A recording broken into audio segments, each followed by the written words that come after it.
Hello बच्चों, आज हम लोग क्लास 10th के साइंस के दूसरे चैप्टर के अंतर्गत पढ़ेंगे लवण के उपयोग के बारे में। ठीक है, तो इसमें पहला लवण है सोडियम क्लोराइड, जिसका सूत्र होता है NaCl। इसे साधारण नमक भी कहते हैं। सोडियम क्लोराइड को सामान्यतः हम लोग साधारण नमक कहते हैं। साधारण नमक मतलब जो हम लोग खाने पीने में जो नमक का इस्तेमाल करते हैं उसी का नाम है सोडियम क्लोराइड। ठीक है, इसका उपयोग मानव आहार का आवश्यक अंग अचार के परीक्षण में, मांस तथा मछली के संक्षारण में आदि में किया जाता है। ठीक है, संक्षारण आदि में किया जाता है।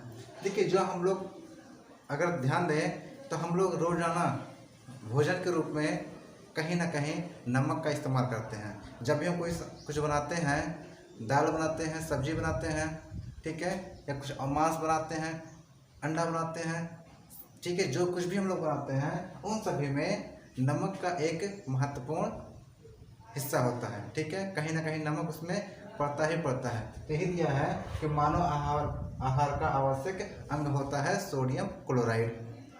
उसके बाद अचार के परीक्षण में, अचार जो बनाया जाता है तो अचार बनाने में नमक का काफ़ी ज़्यादा इस्तेमाल होता है। ठीक है, तो नमक का उपयोग हमने देख लिया। मांस तथा मछली के संक्षारण आदि में, मांस मछली को अगर हम लोग लंबे समय तक रखना है तो उसमें हम लोग नमक मिलाकर रखते हैं।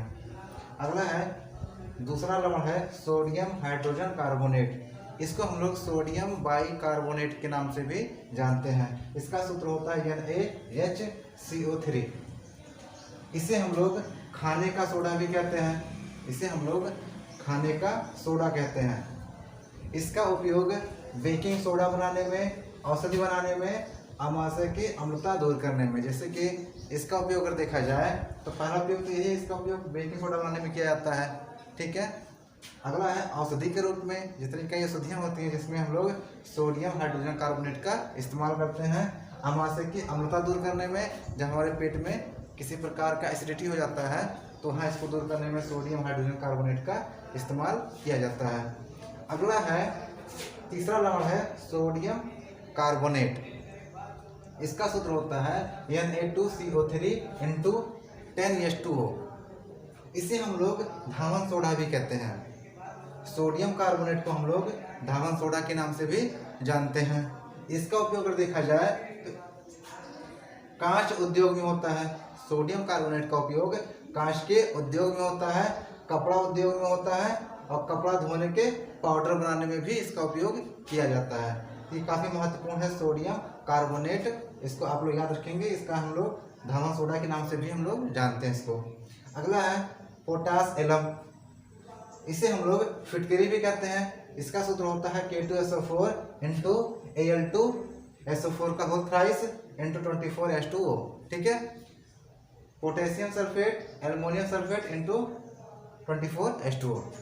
इसे हम लोग फिटकरी के नाम से भी जानते हैं। तो पोटास एलम को हम लोग फिटकरी के भी नाम से जानते हैं। आपने अपने आसपास देखा होगा, खास करके नाई की दुकान पर जब लोग दाढ़ी बनाते हैं, दाढ़ी बनाने के बाद फिटकरी का इस्तेमाल करते हैं। ठीक है, ये वही फिटकरी है, इसी को हम लोग पोटास एलम के नाम से जानते हैं। इसका उपयोग जल के शुद्धिकरण में किया जाता है। अगर जल में किसी प्रकार की गंदगी होती है तो उसको साफ करने के लिए पोटास एलम यानी कि फिटकरी का इस्तेमाल किया जाता है।